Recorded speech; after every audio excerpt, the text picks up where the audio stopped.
efficiency, and also testing of insulators, and we have also done the some of the numerical problems in the last class. Okay, so now today we are going to discuss about the sag and tension calculations. Okay, so what is sag, what is tension, how this sag will be calculated for equal heights of towers and for unequal heights of towers, and we also study the effect of wind and ice loading on the conductor weight. Okay, so if it is possible, so we will also try to discuss about this stringing chart and sag template also. Okay, right. So upon completion of this topic, you can explain the importance of sag and tension in the design of overhead transmission lines. Also, you can develop the equations for calculating the sag for equal and unequal heights of towers, and you can also examine the effect of wind ice loading on the conductor weight. Okay, so let us see now what is sag here. Okay, so you know that overhead line conductor will be suspended between two towers. Okay, so if you take two towers, so these are the two towers. Now, so between these two towers, your conductor is suspended here. Okay, so now if you observe the overhead line conductor which is suspended between two towers, so it is not stretched perfectly between these two. It will not be like this. Okay, it is not a straight line. The conductor is not fully stretched between the two supports. Okay, so but there will be some dip will be given here. So this is the dip. Okay, some dip will be given. So the conductor will be lying like a parabola or catenary. Okay, so this is how you can observe the overhead conductors. So which is connected between two supports, right? So now here, so the distance between the highest point of the electric pole or the support, the distance between the support and the lowest point on the conductor, so it is called the sag. Okay, if you see the conductor, lowest point will be here. Okay, so and this conductor is supported at the support at this point and at this point. Okay, so now, so the distance between this supporting point and the lowest point on the conductor, so this distance is called the sag. Okay, so this is what we call a sag. Okay, so now, so what is the ground clearance? So ground clearance is the distance between the lowest point on the conductor and ground. So now this distance is called the ground clearance, or simply you can also call it as clearance also.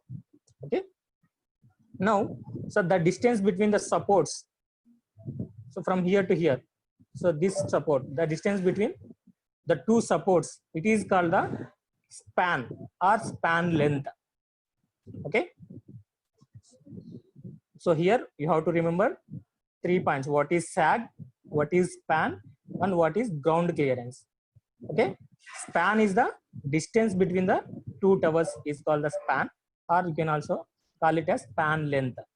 Okay, so and ground clearance is the distance between the lowest point on the conductor and ground.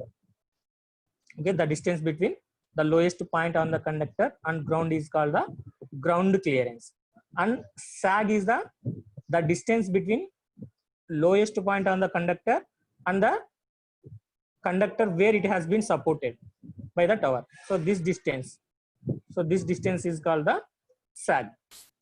Okay, so generally for level support, the shape of this sag will be the catenary, and if the sag is very less than the span, so then the shape will become like a parabola. Okay, is it clear what is sag and span and ground clearance? Right. Then, so what are the factors which affect the sag?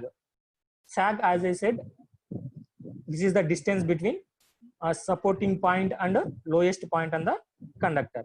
So this sag depends upon the conductor weight,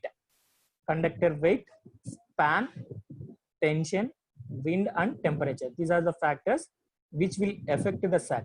Okay, if you observe the conductor weight, so what happens when the conductor weight is increased or decreased? Suppose if the conductor weight is increased, so then what may happen? So you go to the previous slide.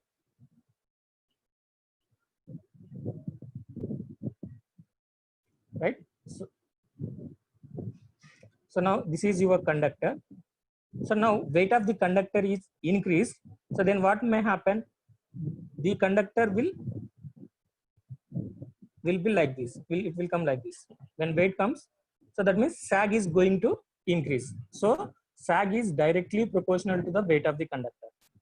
Okay. So due to any cause or due to effect of wind or due to ice loading, by anything, if the weight of the conductor is increased, so then in such a case, sag will also increases. Sag is directly proportional to the conductor weight.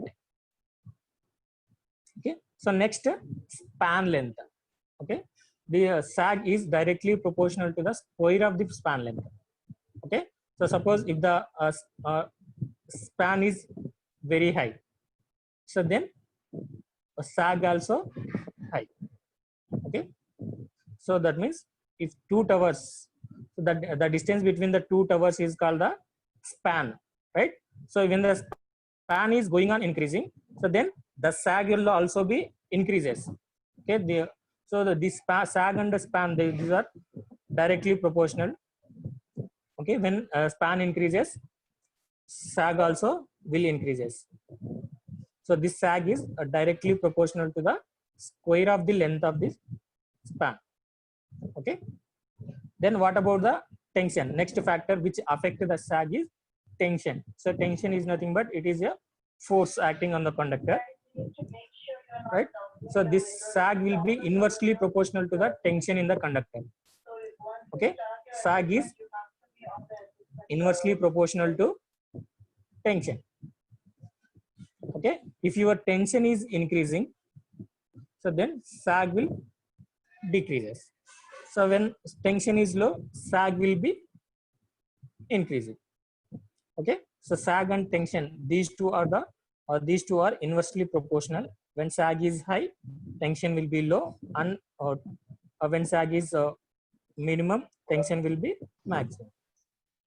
Okay. So then another factor which affect the sag is wind pressure. Okay. So due to wind pressure, the weight on the conductor will increase. Okay. So when there is a high wind, so then that wind pressure will exert some weight on the conductor. Okay, in the inclined direction. So what may happen? Sag will, when conductor weight is increases due to the pressure of the wind, then sag will also increases. Okay. Right. So you know that the overhead conductors are affected with the different temperatures. So depending upon the season, the temperatures will be varying. Okay. So if the temperature is very high, so there will be so what may happen to the conductor? It will be stretched. So that means the sag will increases when temperature is increased. When temperature is decreased, sag will increase. Okay. So you see here, your conductor is stretched between the two towers. Okay. So when the temperature is increasing, so what may happen to the conductor? So conductor length will increase. Okay. So then when the conductor will become like this when temperature is increased. That means sag is going to be increased when temperature is increased. Okay. During the summer season, sag will be increasing. So but during the winter season, the temperatures will be low. So when temperatures are low, so then what may happen to the conductor? So conductor material will be stretched. Okay. So then the conductor will be in this way. So sag will decreases when temperature is low. Okay, so these are the different factors which affect the sag of the overhead transmission line. Then, so here sag and tension are the most important parameters in the design of the overhead transmission line, and we were discussed about the sag. So what are the factors that affect the sag? So now let us see about the tension. So tension is the it is some form of force. Okay, so now if you observe the tension at any point on the conductor, so this tension will act always tangentially. Okay, so tension will act always tangentially. Now the horizontal component of tension is constant throughout the length of the wire. So you see that this wire is connected between the two supports. See, this is the wire which is connected at support B, and midpoint of this wire is O. Let it be called as. So now if you observe the tension at any point on the conductor, so that tension will always acts in the direction of tangential. Okay, see, so this is let us assume this is your wire, conductor wire, which is supported between two supports A and B. So this will be A and this will be EB, right? So now if you observe the tension at any point on the conductor, so that tension will be acts tangentially. Okay, like this. So here if you observe, it will act in this direction. Here this will be here in this, at support in this direction, like this. Okay, always tension will act tangentially. Okay, so then at the same time, if you observe the horizontal component of the tension, so then this horizontal component of tension is constant throughout the length of the wire. Okay, so throughout the length of the wire, horizontal component of tension will be always constant. You remember this point. Okay, so then the tension at the supports is approximately equal to the horizontal tension acting at any point on the wire, right? As I said in the previous point, the horizontal component of tension is always constant throughout the wire. So when you want to calculate the tension at the supports, so let us see here, your support is a B. Okay, support is at point B. If you observe the tension, it is T. So that T will be always equal to the horizontal tension. Okay, so now here at point O, so horizontal tension is T naught. Okay, so that T will be equal to T naught at supports. Okay, are you getting my point? The tension at support is approximately equal to horizontal component of tension, which is acting at a point on the wire, at any point on the wire, right? If you observe the point O, any point on the wire means I am taking point O. So now at point O, horizontal tension is T naught. Okay, now if you calculate the tension at support, so which is at this B, right? So tension at support B, which is T, so that T is approximately equal to the horizontal component of tension, which is T naught. Okay, so and that this tension, what are the factors which affect this tension are, so conductor weight, effect of wind, ice loading, and temperature variation, right? Like the sag effect, sag will also affect by these factors. So tension will also affect. Okay, so tension is also affected by the conductor weight, effect of the wind, ice loading, and temperature variations. Okay, when these conditions are changing, the tension will also change. Okay, and it is the standard practice to keep the conductor tension less than 50% of the ultimate tensile strength. Okay, and minimum safety factor will be 2. Okay, the safety factor is actual tension to the ultimate tension. So sorry, this formula is wrong. So if this formula is wrong, you don't remember this. Okay, So in a standard practice, generally this actual tension will be 50% of the ultimate tensile strength. So that means, so if there are two towers here, so then ultimate tensile strength is nothing but, so when the conductor is tightly fitted between the two supports, like this, like now the conductor is like a straight line. So that means the conductor is tightly fitted between these two towers. So then the tension on the conductor will be maximum. It is will be very high. Suppose if you still stretch the conductors between the towers, then the conductors may break down. Okay. So the maximum allowable tension is called the ultimate tensile strength. Okay. That generally in the practical cases, we always keep the actual tension to be 50% of this maximum strength. Okay. Or this maximum strength is, you can also call it as ultimate tensile strength. If the tension is more than this ultimate tensile strength, so then your conductor will break down. Okay. It will be broke down.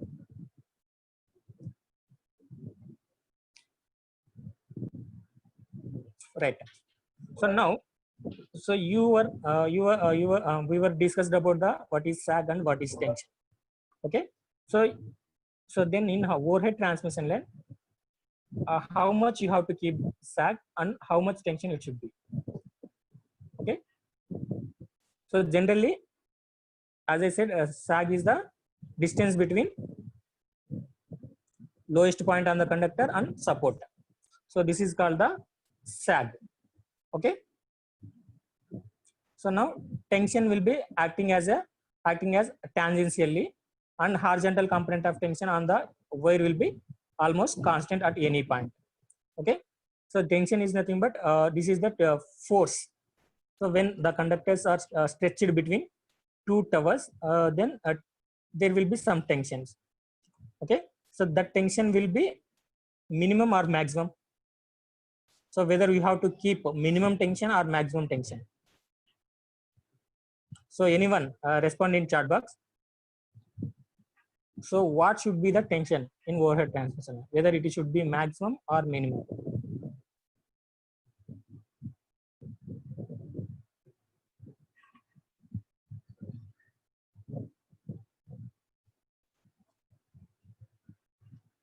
So anyone please respond in chat box. So depending upon our discussion till now, so what you are observed? So whether you have to keep tension as maximum or minimum, or the tension is low or maximum.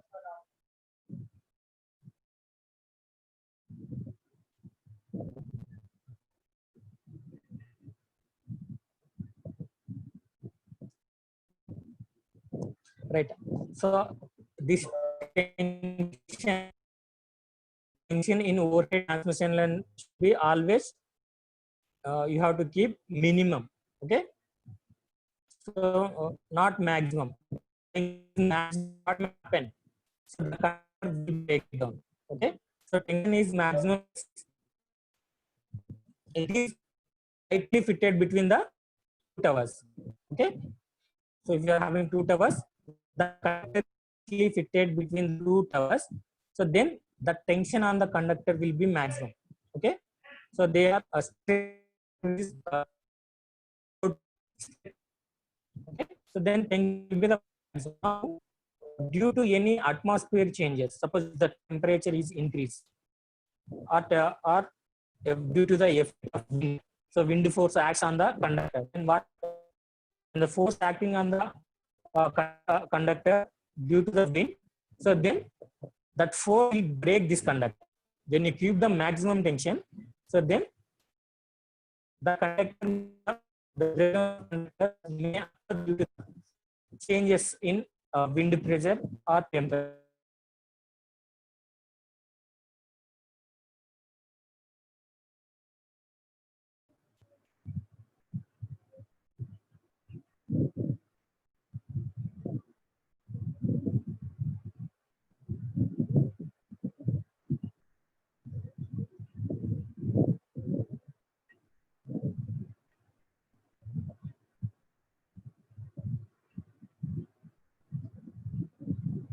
So you have to keep always tension to be minimum. Okay, so tension to be minimum. So then what about the sag? So whether the sag is maximum or minimum? Okay, sag is nothing but it is the distance between lowest point on the conductor and support of the tower. Okay, so this distance, is the sag, which is represented with S. Okay, so now this sag, whether it should be minimum or maximum. So you should not go on increase this sag. Okay, so this sag also should be minimum in overhead transmission line. Okay, sag and tension both are minimum. So but if you observe the relationship between sag and tension, so those two are inversely proportional. Okay, so those two are inversely proportional. So but our requirement for overhead transmission line is sag should be minimum as well as tension also minimum. Now suppose if you keep sag is minimum, tension will become maximum from this relationship, and if the tension is low, sag will be the maximum, so which are not desirable. So you have to make some compromise between these two parameters. Okay, you have to select sag and tension in such a way that your conductor will work for maximum and worst conditions also. Okay, you have made some compromise between these two, and you have to select sag and tension in the proper way. Okay, so you see these important notes. Once you read, the conductor sags should be kept to minimum in order to reduce the conductor material required. Okay, so when the sag is minimum, conductor material what is required for the line will be decreases, right? And also, so there is we can avoid the extra pole height for sufficient clearance above the ground level. Okay,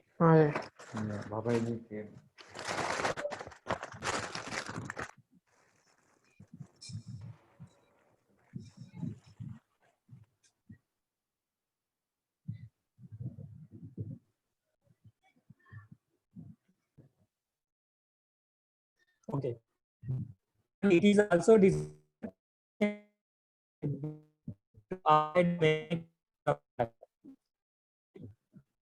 sag and tension also should be minimum. When the tension is minimum, so then it provides the mechanical failure of the sag is your conductor material required for the line decreases.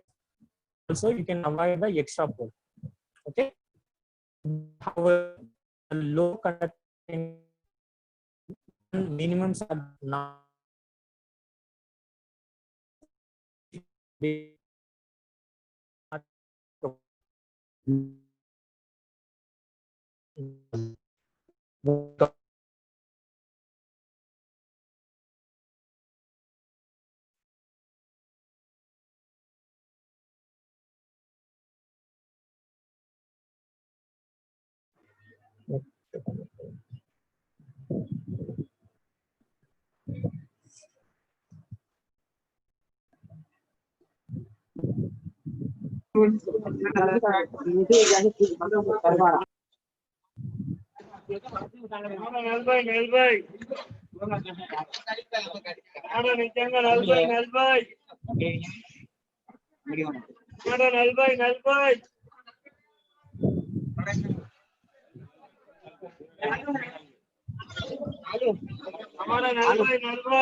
आलू है अच्छा 15 20 की 20 kilo 5 एक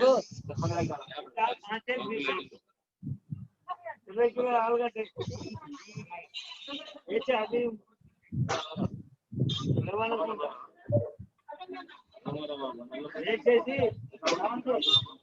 వేసేసి carrot ఇక్కడ ఆలు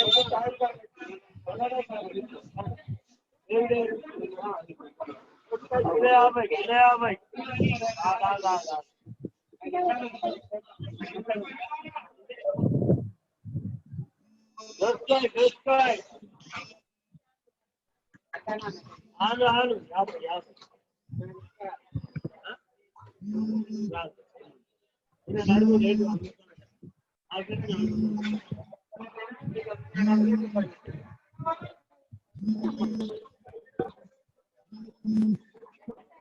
दोस्ता आलू दोस्ता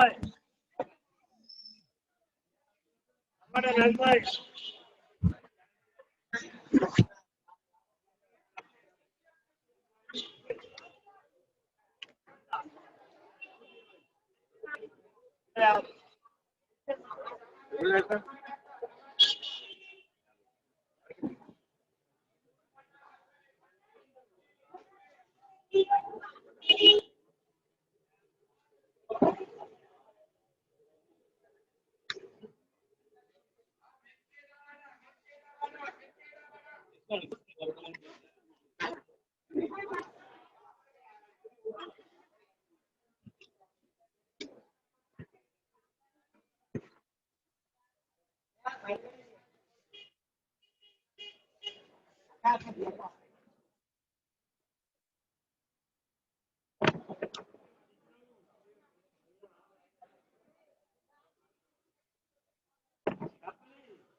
ओ भैया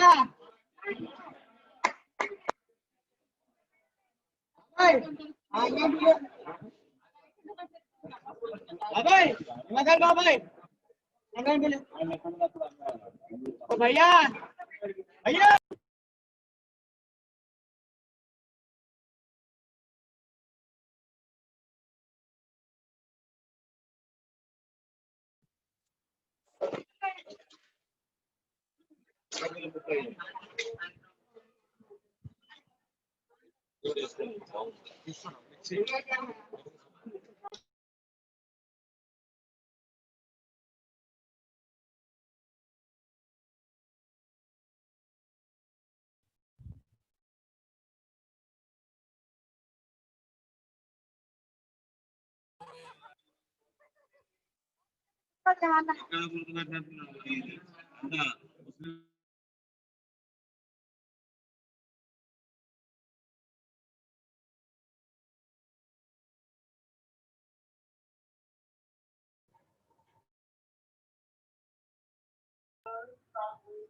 Hello.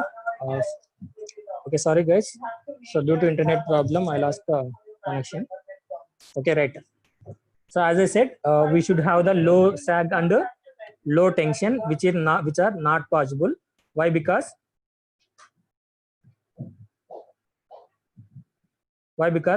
low sag means tight wire and high sag means loose wire. Okay. When there is a tight wire, so tension will be the maximum, and when there is a loose wire, so tension will be minimum. So so because of these reasons, so you have to make some compromise in selecting the sag and tension for overhead transmission lines. Okay, you have to select proper value of sag and tension in such a way that your conductor should withstand for all the worst situations. Okay, which are effect of wind, ice loading, or temperature variation. You have to, that the conductor has to withstand for those worst situations also.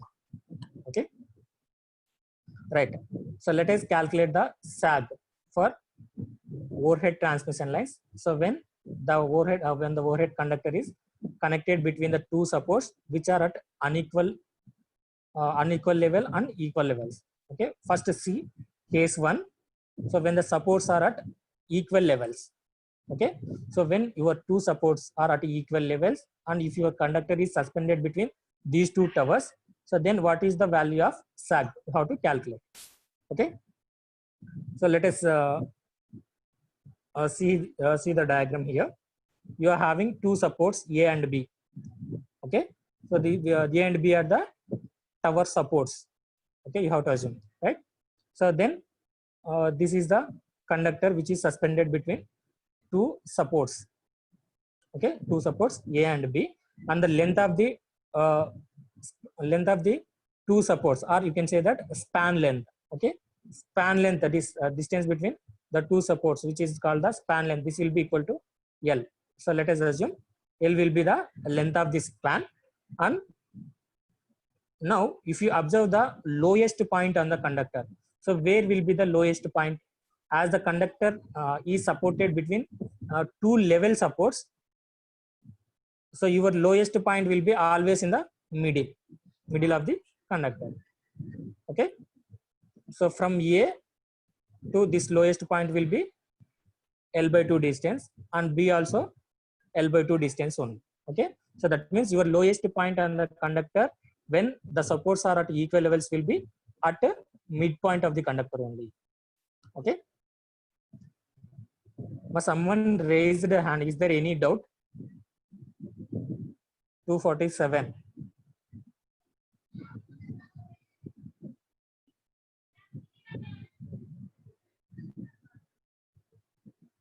So 247, roll number 247. You have raised your hand. Is there any doubt, ma'am?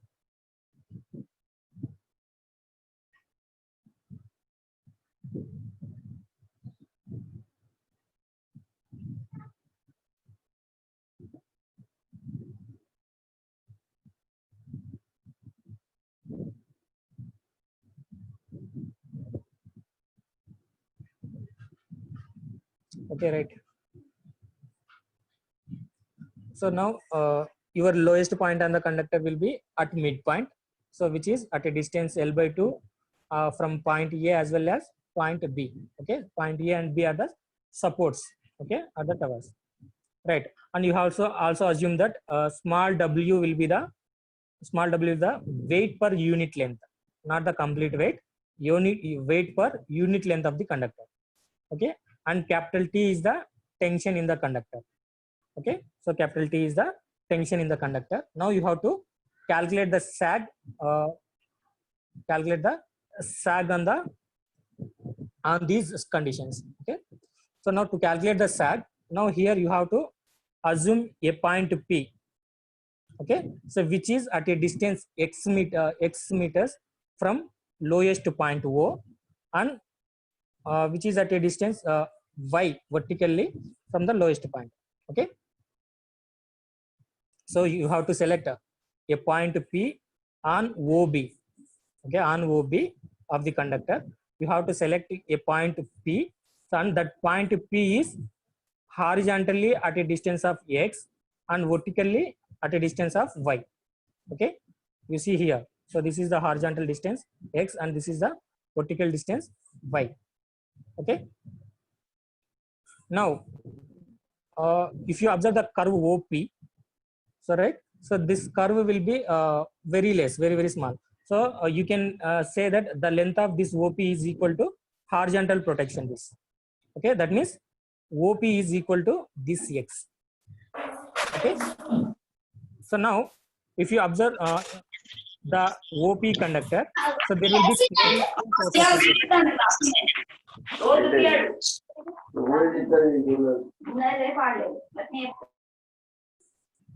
okay, on OP of the conductor, so conductor length OP, so there will be two forces will be there. So the one force is due to the weight of the conductor, so which is acting at a distance x/2 from O. Okay, and the another force is the tension T, which is acting at point O. Okay, so these are the two forces. See here, so there will be two forces which acts on the conductor OP.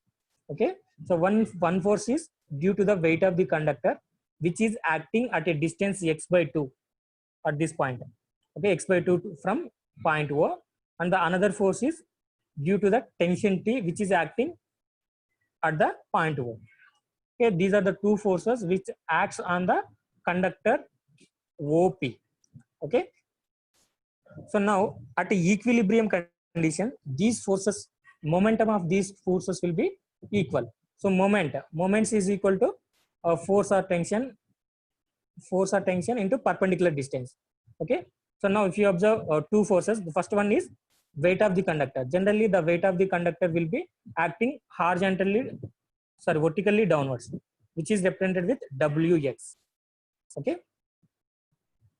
And tension, another force is due to the tension. So now due to tension, the momentum will be the tension T into perpendicular distance is this y. Okay, so you have to equate those two, T into y and Wx into, so which is at a distance of x by 2. Okay, so Wx into perpendicular distance is x by 2.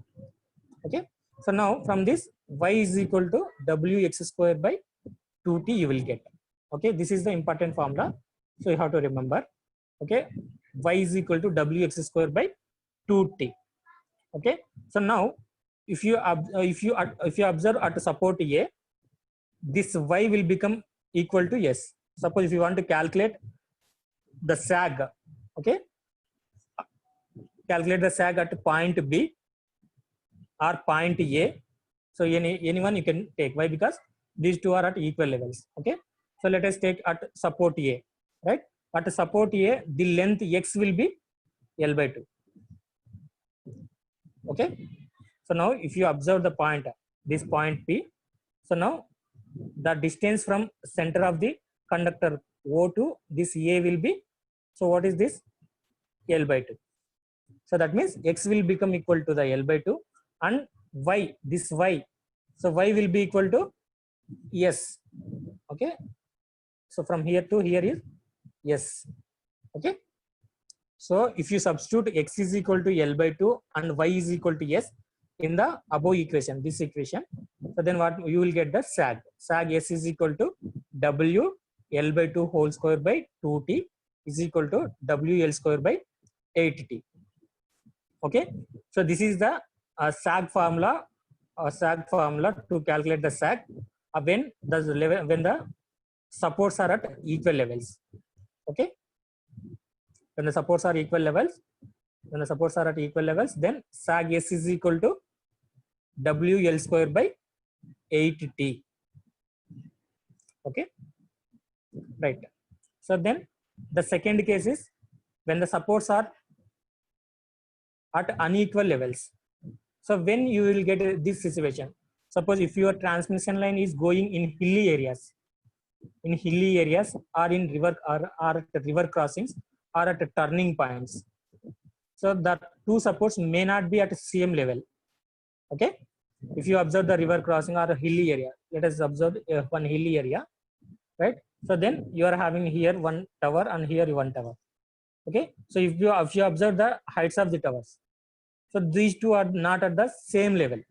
Okay, so then how you can calculate the sag when the supports are not at equal levels? Okay, so now when the supports are not at equal levels, where will be the minimum point on the conductor?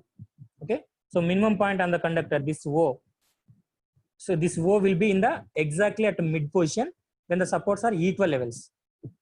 Okay, so when they are not at equal levels, this point O is not at exactly midpoint, so it will be somewhere between the points A and B. Okay, so let us assume the point will be this point, minimum point O will be at a distance x1 from the support A and x2 from the support B. Okay, these distances x1 x2. Okay, let us assume that your minimum point O is at a distance x1 from A and x2 from B. Okay, so now the sag, there will be two sags will be observed in this case. Okay, so now what is sag? As I said, sag is the distance between the support and minimum point. Now you are assuming this will be the minimum point. Now the distance between this minimum point and support A, so this is called sag. So this will be sag 1. Okay, the distance between this minimum point and support B, so this is called. So when the supports are at equal levels, and you also assume that L will be the length of this span. Okay, so length of this span, which is the distance between the two supports, will be L, and H will be the difference in levels if you observe here,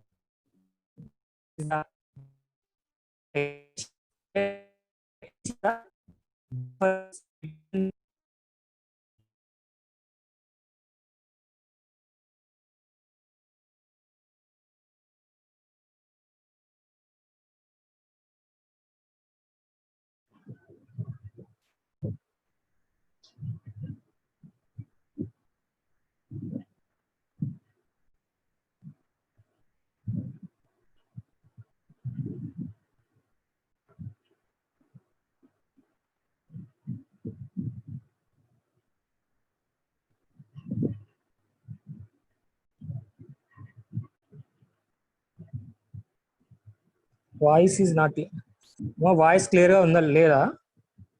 So is my voice is okay? Someone is saying my voice is not clear. Now okay. Okay, thank you. So actually I'm having some internet problem. Maybe the reason, maybe that is the reason for my low voice.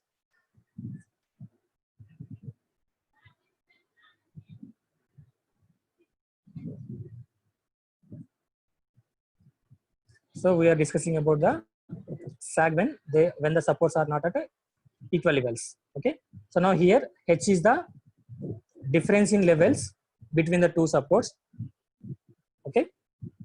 And x1 is the distance from support A to lowest point on the conductor O, and x2 is the distance from support B and lowest point on the conductor. Okay. And let us also assume T, capital T will be the tension in the conductor, and W is the weight per unit length of the conductor. So then you calculate the sag, right? So this sag will be calculated from the previous equation. Okay. So this equation. So this equation you have to remember. Okay. So now here y is the, so now suppose you are considering the point P on this, right? So at point P, vertical distance is y, and horizontal distance from the lowest point is x. Okay. So point P is at a x distance from lowest point, and vertically it is y distance. So y is equal to wx square by 2t you got. Okay. So now for the same equation you are going to use in both the cases. Right. If you want to calculate in this case, so the x will become, now at support will be, so that means your point P is going to either support B or support A. Okay, then what happens, that y will become equal to s and x will become equal to L by 2. Okay, when you substitute this you will get the sag. In the similar manner, so by using the same formula you have to calculate the sag S1 and S2 for the second case also. Okay, so now for the second case, if you observe, your point O is the minimum point, and if you want to calculate the sag at point support to A, so that support A will be having so now horizontal distance is x1 here and vertical distance is s1. That means y is equal to s1 and x is equal to x1. If you substitute y is equal to s1 equal to x1, then sag s1 is equal to w x1 square by 2t. Okay, so sag s2 is equal to w x2 square by 2t you will get. Okay, so these two equations s1 and s2 you are getting from the previous equation only, right? So we will also know that from this diagram the length of the span L is equal to sum of x1 and x2. Okay, if you observe the length of the span, so L is equal to x1 plus x2. Okay, so now you are going to subtract s2 from s1. So sag s2 minus x1 you are calculating. So from these two equations, okay, s2 minus x1 will be is equal to, here in these two w by 2t is common, you take common w by 2t, so then you will get x2 square minus x1 square. Okay, we are not doing s1 minus s2, we are doing s2 minus x1. Okay, so in these two equations w by 2t is common, right? S2 minus x1 means x square minus x1 square you will get, right? This x2 square minus x1 square can be written as x2 plus x1 into x2 minus x1. Okay, so now here this x2 plus x1 is nothing but L. Okay, so WL by 2t into x2 minus x1 you will get. Okay, So this is the equation what we'll get. And you also know that S2 minus S1 will be equal to H from this diagram. Okay, if you observe this diagram, H is the distance between these. So this is this distance is the H. Okay, that H value is equal to S2 minus S1. Okay, S2 minus S1 is equal to H. So now if you substitute S2 minus S1 is equal to H in the above equation, this equation, so then what you will get, H is equal to WL by 2T X2 minus X1 you will get. Okay, so now from this equation and from this equation, sorry, after getting this H is equal to WL by 2T from this you calculate X2 minus X1, right? So this X2 minus X1 is equal to 2TH by WL, right? Now from this equation and from this equation you are having X2 minus X1 and X2 plus X1. So now if you solve these two equations you will get the values of X1 and X2, and the value of X1 is equal to L by 2 minus TH by WL, and X2 is L by 2 plus TH by WL. Okay, so once you get the values of these X1 and X2, so then you can calculate SAG S1 as well as S2 by substituting the values of X1 and X2. Okay, so like this you can calculate the SAG for overhead transmission lines when the supports are at equal levels as well as at unequal levels. Okay, in both the cases, so in both the cases we were not assumed the worst condition, we are assuming the standard condition, so which are still air. So the air is not applying any pressure on the conductor. We are not considering the wind force, temperature variations and effect of ice in these two cases.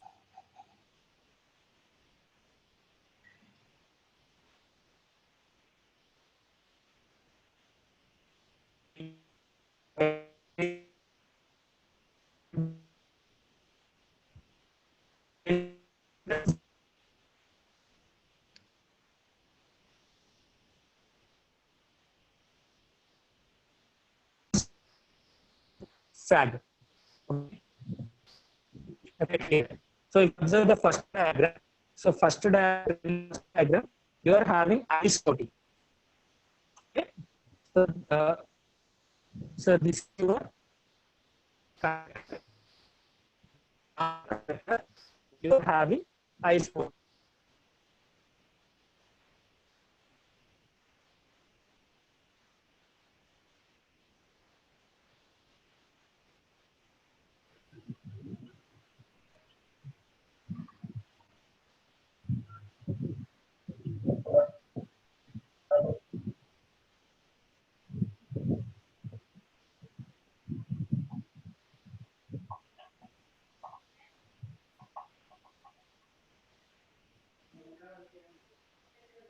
Okay, so your ice coating is having a thickness T, and your inside conductor, if you observe, your conductor is having diameter D.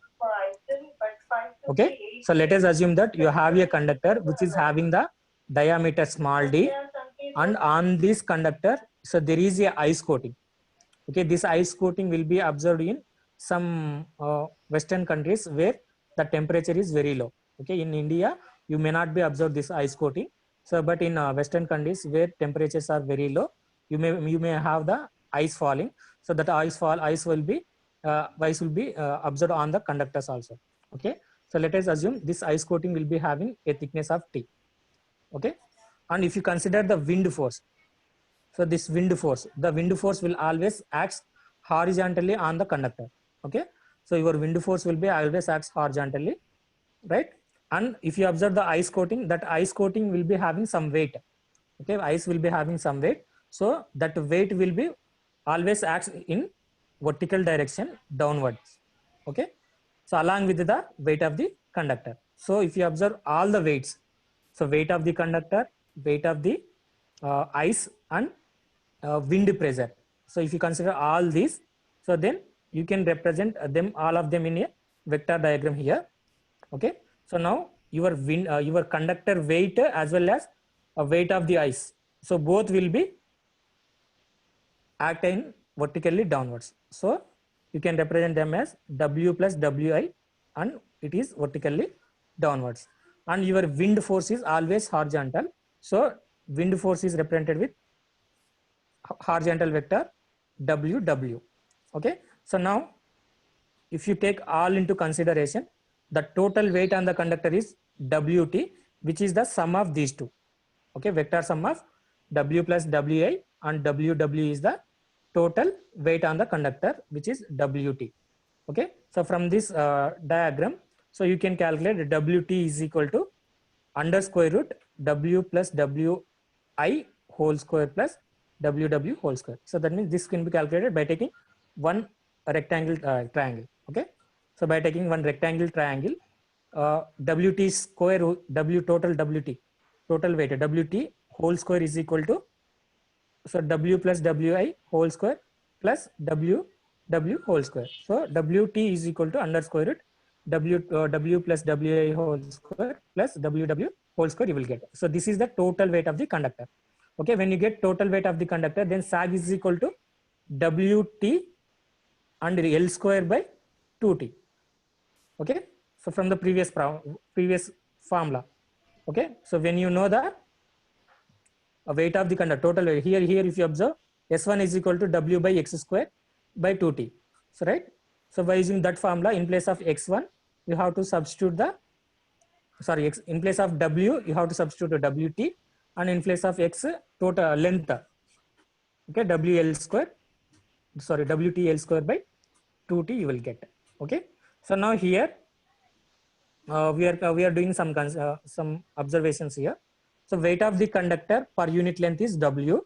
So that weight of the conductor per unit length can also be expressed as conductor material density into volume per unit length. Okay, suppose in the problems, while doing problems, instead if they were given the conductor material density, so material density is given and volume per unit length is given, so then weight of the conductor will be determined by using this formula, conductor material density into volume per unit length. In the similar manner, weight of ice per unit length is Wi. Okay, Wi is the weight of ice per unit length. Now here also this weight of ice per unit length can be also expressed as density of ice into volume of ice per unit length, like the previous one, density of ice and volume of ice. Okay, if you calculate the volume of ice, okay, so here this is your conductor. So conductor is having your ice coating on this, okay, which is having thickness T. Okay, now volume will be, so it is like a cylinder, so pi r square L you have to write, or in some terms of the pi d square by 4 into L. Okay, let us assume that length will be equal to 1. Now only ice volume will be pi by 4 into, so d plus T whole square minus d square you will get from this figure. Okay, only ice coating weight you are taking. So right, so that d will be equal to, actually volume is pi d square by 4 into length we are assuming it as 1. Now this d is what you will get only for ice. Okay, so that will be total distance d plus t 2t, so total from this distance. Okay, here you have t, here you have t, right, d plus 2t whole square minus, if you subtract the d square, so then you will get the ice coating only. Okay, so then density of ice is equal to, sorry, Wi is equal to density of ice into pi into t into d plus t you will get finally. Okay, so in a similar manner, wind force per unit length can also be expressed as wind pressure per unit area and multiplied by projected area per unit length, right? And wind pressure is equal to WW is equal to wind pressure into d plus 2t into 1. Okay, so while explaining the problems, I will again explain these in clear. Okay,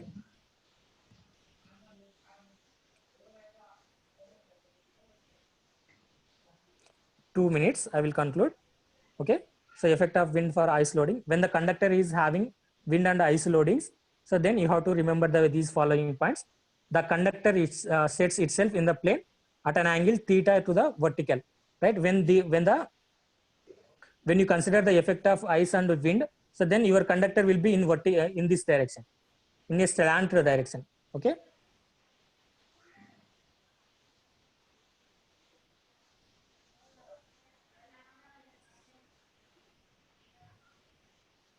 Okay. So in this, sorry. So this is the direction of the your conductor. Okay. So when you consider both effect of ice and wind, okay, this is called slant sag. So when you use this, the sag calculated is called the slant sag. Okay, that slant sag is equal to S is equal to WT L square by 2T. Okay, so then if they were not mentioned any sag, you have to always consider that sag